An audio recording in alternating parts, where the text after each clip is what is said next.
ఏందిరా ఈ దరిద్రం? కడుపుకు అన్నం తింటున్నావా, గడ్డి తింటున్నావా?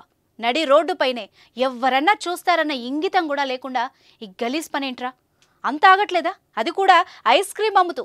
నువ్వు ఏం చేసుకున్నా పర్లేదు, నీ ఇంట్లోనో లేదా ఎవ్వరూ లేని స్థలంలో ఇష్టం వచ్చినట్టు చేసుకో. కానీ ఇలా మహిళలు పిల్లలు తిరిగే బహిరంగ స్థలాల్లో రోడ్లపై ఏంట్రా ఇది?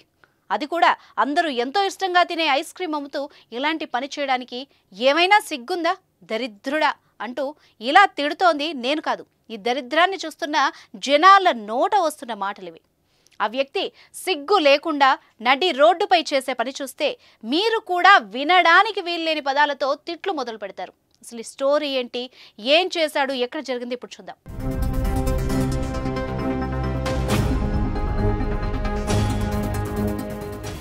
అసలే వేసవి కాలం కాబట్టి ఐస్ క్రీమ్ బండ్లకు మంచి గిరాకీ ఉంటుంది. అందుకే రోడ్లపై ఎక్కడ పడితే అక్కడ గంటలు కొడుతూ ఐస్ క్రీమ్ బండ్లు కనిపిస్తూ ఉంటాయి. అయితే ఈ బండి కూడా అలాంటిదే. కానీ ఆ బండి నడిపే దరిద్రుడు మాత్రం అలా కాదు. రోడ్లపై ఆహార పదార్థాలు విక్రయించే వాళ్లలో కొందరు ఎంతటి దారుణంగా వ్యవహరిస్తున్నారో చెప్పేందుకు ఈ వార్త చదవాల్సి వచ్చింది.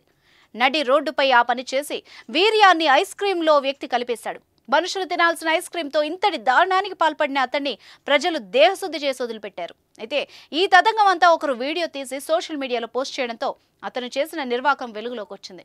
ఇది ఎక్కడో కాదు, మన వరంగల్లోనే జరిగింది. ప్రస్తుతం అది హాట్ టాపిక్ గా మారింది.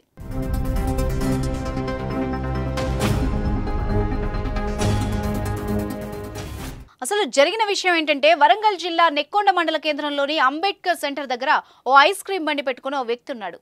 ఏం చూశాడో ఏం గుర్తొచ్చిందో తెలియదు కానీ ఆగలేకపోయాడు. ఐస్ క్రీమ్ బండి దగ్గరే హస్తప్రయోగం చేశాడు. అది కూడా అక్కడో ఇక్కడో కాదు, ఎవరికి కనిపించకూడదనుకున్నాడో ఏమో బండి పైన ఐస్ క్రీమ్ పెట్టే స్థలంలో ఈ గలీజ్ పని కానిచ్చేస్తున్నాడు. అయితే ఆ వ్యక్తి చేస్తున్న పని అక్కడే ఉన్న ఓ వ్యక్తి గమనించి ఆ వ్యక్తి చేసే నీచ పనికి సాక్ష్యం ఉండాలనుకున్నాడో ఏమో వెంటనే ఆ దరిద్రాన్ని వీడియో తీశాడు.